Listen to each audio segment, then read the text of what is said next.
दोस्तों डीएम साहब और एसपी मैम की शादी का ज़बरदस्त माहौल था। उसमें बहुत से जो जितने भी भिखारी थे आसपास के सभी को खाने पे इनवाइट किया गया था, क्योंकि जो डीएम साहब थे बहुत ही दयालु थे। वह चाहते थे कि मेरी शादी के खुशी के दिन में कोई भी भूखा नहीं रहना चाहिए, सभी को भरपूर भोजन मिलना चाहिए। स्टेज पर एक भिखारी डीएम साहब के सामने आकर जोर जोर से हंसने लगता है और बोलने लगता है कि इस बार तेरी बारी। तो ये देखकर डीएम साहब थोड़े चौंक जाते हैं कि ये भिखारी ऐसे कैसे बोल रहा है और उसे डर भी नहीं है। वो डर भी नहीं रहा है कि वो यहाँ के डीएम से ऐसे कैसे बोल सकता है, मैं तो इसे जेल के पीछे डाल सकता हूँ, इसमें 1% डर कैसे नहीं है इस चीज़ का। वो आश्चर्य करते हैं। उसके बाद जो एसपी साहिबा रहती है वह आसपास के जो पुलिस वाले जो कांस्टेबल रहते हैं उन्हें बोलती है कि इसे बाहर निकालो, ये कौन है ऐसे करके। तो वो बोलते हैं, जो डीएम साहब है उसे बोलते हैं रुक जाओ, बाहर मत निकालो। फिर वो उसे अलग ले जाके पूछते हैं कि तुम ऐसा क्यों कर रहे हो। लेकिन जब वो पूरी बात बताता है कि उसके पीछे का रहस्य बताता है तो उसके सुनकर तो डीएम साहब के रोंगटे खड़े हो जाते हैं।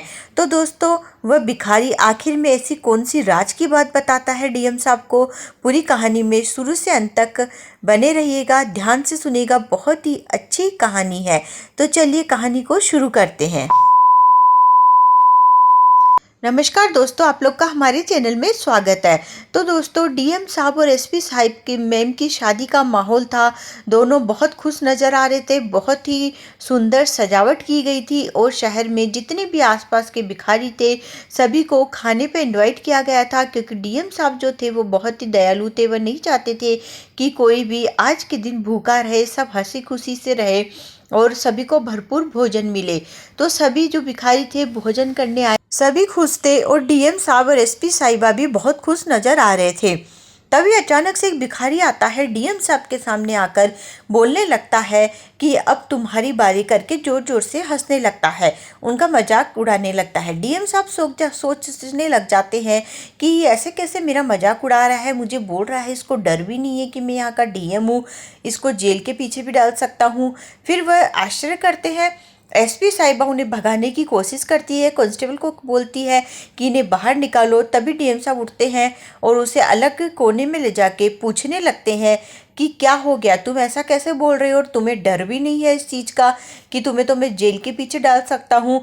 तो वो डीएम साहब को जो भिखारी रहता है बोलता है इसके पीछे का सर रहस्य जानने के लिए कि तो आपको एक छोटी सी कहानी को सुनना पड़ेगा, यदि आपके पास समय है तो आप सुनिए। तब डीएम साहब बोलते हैं ठीक है सुनाओ, कौन सी कहानी तुम सुनाना चाहते हो। जितने में एसपी साहिबा आ जाती है, बोलती है कि कहाँ आप इनकी बात मान रहे हो, चलो लेट हो जाएगा। लेकिन वह एसपी साहिबा को बोलते हैं तुम चलो, मैं आता हूँ 5 मिनट में। तो वो फिर चली जाती है। उसके बाद डीएम साहब जो रहते हैं वो बोलते हैं कि ठीक है तुम अपनी कहानी सुनाओ। उसके बाद जो रहता है भिखारी बोलता है कि एक कॉलेज के अंदर एक लड़का और लड़की पढ़ा करते थे जो एक दूसरे से बहुत प्यार करते थे।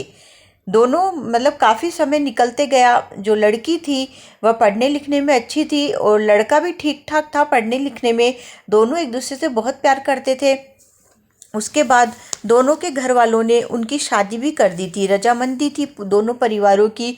दोनों परिवार एक दूसरे को चलो ये दोनों पसंद करते हैं ये सोचकर उन दोनों की शादी कर देते हैं। उसके बाद जो लड़का था उनका जो अच्छा खासा व्यापार बिजनेस था वो उसको संभाल लेता है और लड़की जो थी वो पढ़ लिख के बड़ी अधिकारी बनना चाहती थी। तो लड़की बाहर चली जाती है कुछ दिन अपनी पढ़ाई करने के लिए। वह अपनी पढ़ाई कंप्लीट करके आती है, एग्ज़ाम देती है, उसके बाद वह बड़ी अधिकारी बन जाती है और लड़का अपना परिवार का बिजनेस संभालता रहता है। एक फिर उसकी पोस्टिंग होती है दूसरे शहर में, तो लड़की वहाँ चली जाती है, लड़का अपना बिजनेस करते रहता है। लेकिन उनके परिवार में किसी प्रकार की मुसीबत आ जाने की वजह से जो इनका बिजनेस था वो डगमगा जाता है। लड़का डिप्रेशन का शिकार हो जाता है, बिजनेस अच्छा नहीं चल रहा था। उसके बाद उसके घर वाले उसको सलाह देते हैं कि बेटा तुम्हारी जो पत्नी है बड़ी अधिकारी है, कुछ दिन उसके पास चले जाओ। वो बोलता है ठीक है।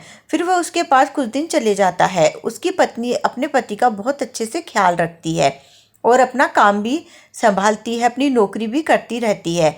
एक दिन उनके यहाँ पे एक नया डीएम आता है। उसे देखकर वह उसकी मतलब पहली ही नज़र में उसकी वह दीवानी हो जाती है, उसे पसंद करने लगती है। वह चला चला के उससे बातें किया करती है। कहीं ना कहीं डीएम को भी लग जाता है कि ये मुझे पसंद करती है। उसके बाद एक दिन वो जो डीएम रहते हैं उससे पूछ ही लेते हैं कि क्या कुछ है तुम्हारे मन में, या ऐसे ही उससे कुछ क्वेश्चन करते हैं तो वो अपने दिल की बात बता देती है। उसके बाद डीएम साहब बोलते हैं उसे कुछ दिन बाद कि ठीक है चलो हम शादी कर लेते हैं। लेकिन सवाल ये था कि वो जो लड़की थी उसकी शादी हो रखी थी पहले, वह उससे शादी कैसे करती। वह क्या करती है, डॉक्टर से पूछकर कुछ ऐसी दवाइयाँ अपने पति को देने लगती है जिससे उनकी मानसिक स्थिति जो थी दिन ब दिन और ज़्यादा डगमगाने लगती है। और वह अपने पति के सामने दिखावा करती है कि वह उनका बहुत ख्याल रख रही है। धीरे धीरे उनकी मानसिक स्थिति खराब होती है और वह उसे पागल खाने में भर्ती करवा देती है। और इधर वह उस डीएम से शादी की तैयारियां करने लगती है। डीएम अपने घर वालों को उसके बारे में बता देता है, एसपी के बारे में। तो फिर उनके जो घर वाले हैं वह भी देखकर, लड़की की फ़ोटो देखकर तैयार हो जाते हैं, क्योंकि जो एसपी थी वह दिखने में खूबसूरत थी। उसके बाद दोनों शादी की तैयारियां शुरू कर देते हैं। और उसके बाद जो लड़का था पागल खाने में भर्ती था, उसको वहाँ जब रखा जाता है, वो दवाइयों का जो असर था जो उसकी पत्नी उसे दे रही थी, उसका धीरे धीरे असर ख़त्म होता है और वह ठीक होने लगता है। फिर वह बाहर निकलने के लिए सबको रिक्वेस्ट करता है, लेकिन पहले पहले वो लोग उसकी बात नहीं मानते। लेकिन एक दिन एक बड़ा डॉक्टर आता है, वह उसे भी रिक्वेस्ट करता है तो वह उसकी बात पे गौर करता है। और उसका जब चेकअप करता है तो उसे पता चलता है कि ये तो ठीक है, इसे फालतू ही यहाँ रखा गया है। वह उसे छोड़ देता है। छोड़ देने के बाद जब वो लड़का वहाँ आता है, सीधा अपनी पत्नी के पास जाता है, देखता है कि वह किसी और के साथ बैठी है और हंसी मजाक बातें कर रही है। फिर वह आसपास में पूछता है तो बताते हैं कि वे यहाँ के डीएम साहब है, इनसे इनकी शादी होने वाली है। ये सुनकर वह चौंक जाता है कि उसकी पत्नी उसे पागल खाने में भर्ती कराकर यहाँ खुद शादी की तैयारी कर रही है। उसका मन होता है कि वो उसे डायरेक्ट जाके बोले, लेकिन वह सोचता है कि ये तो यहाँ की एसपी है, ये मेरे साथ कुछ भी कर सकती है। उसके बाद वह छोड़ देता है और जैसे तैसे अपने वहीं पर आसपास में मंदिर में बैठ जाता है। बहुत मतलब उसको दुख होता है। उसके बाद उस मतलब वो इतना ज़्यादा दुखी हो जाता है कि उसका मन भी नहीं रहता है कि मैं क्या करूँ क्या नहीं करूँ। मंदिर के बाहर बैठा रहता है और जो भीख में उसे मिल जाता है उसी से अपना गुजारा कर लेता है। मतलब वो अंदर से पूरा टूट चुका था। वो मानसिक स्थिति से तो ठीक हो गया था, लेकिन वो अंदर से पूरी तरह से टूट चुका था। वो अपने घर भी जाता तो क्या जवाब देता, इसलिए वो अपने घर भी नहीं गया और वहीं रहने लगा। एक दिन पता चला कि डीएम साहब और एसपी साहब एम की शादी हो रही है और सभी भिखारियों को खाने पे इनवाइट किया गया है, तो वह भी वहाँ जाता है। उसके बाद जाता है तो फिर डीएम साहब जब उस कहानी को सुनते सुनते बीच में बोल देते हैं कि कहीं वो भिखारी तुम तो नहीं हो, तभी वह बोलता है कि हाँ आपने सही समझा, वह लड़का मैं ही हूँ जो एसपी साहिबा से प्यार करता था, जिससे उसकी शादी हुई थी। और आज मैं इस भिखारी की हालत में घूम रहा हूँ क्योंकि मैं अंदर से पूरी तरह से टूट चुका हूँ, मेरा कुछ करने को मन नहीं करता है। मतलब इस धोखे ने मुझे अंदर से तोड़ दिया है कि हम दोनों एक दूसरे से इतना प्यार करते थे, लेकिन ये बड़ी अधिकारी बन गई और मेरा समय खराब चल रहा है, तो इन्होंने उस चीज़ को न समझकर मुझे धोखा दे दिया। उसके बाद डीएम साहब उसको बुलाते हैं, पूछते हैं क्या तुम इसे पहचानती हो। तो एसपी जो मैम थी वह नानुकुर करती है। उसके बाद वह अपने पर्स में रखी हुई फ़ोटो जो आज तक उसने रख रखी थी निकालता है और दिखाता है कि देखिए आज तक मैंने इसकी फ़ोटो अपने पास में रखी है, हम दोनों की शादी हो रखी है। उसके बाद जब डीएम साहब वो देखते हैं तो वह भी चौंक जाते हैं। उसके बाद वो और इंक्वायरी करते हैं, पता करते हैं, तो पता चल जाता है कि वाकई में ये इन्हीं का पति है और इनकी शादी पहले हो रखी है। इसके बाद डीएम साहब नाराज़ होते हैं और एसपी जो मैम थी उन्हें अपने पति को धोखे के केस में गिरफ्तार कर लेते हैं और उनके ऊपर केस भी कर दिया जाता है।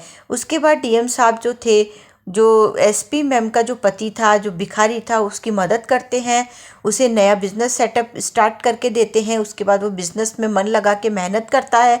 फिर उसके बाद वो अपने घर जाता है। घर जाने के बाद पूरी कहानी सुनाता है और उसका बिजनेस वापस पहले की तरह अच्छे से चलने लगता है। घर वाले भी कहानी सुनकर दुखी हो जाते हैं। फिर डीएम साहब के पास जाके वो लोग बहुत धन्यवाद भी करते हैं। और ऐसे दोस्तों इस तरीके से वह जो एसपी साहिबा थी, अपने ही पति की भावनाओं से खेलती है, जिससे उन्हें बहुत ठेस पहुंचती है। लेकिन डीएम साहब जो बहुत नेकदिल इंसान थे, उनकी वजह से उसे उस धोखे से मुक्ति मिलती है और उनके घर वाले भी बहुत खुश हो जाते हैं। तो दोस्तों यही थी कहानी एसपी साहब और डीएम साहब और एक भिखारी की। तो दोस्तों ये कहानी आप लोग को कैसी लगी कमेंट करके बताइएगा। कहानी को ज़्यादा शेयर करें और कहानी के कैरेक्टर के बारे में आपको सबसे अच्छा कैरेक्टर कौन सा लगा कमेंट करके बताइएगा।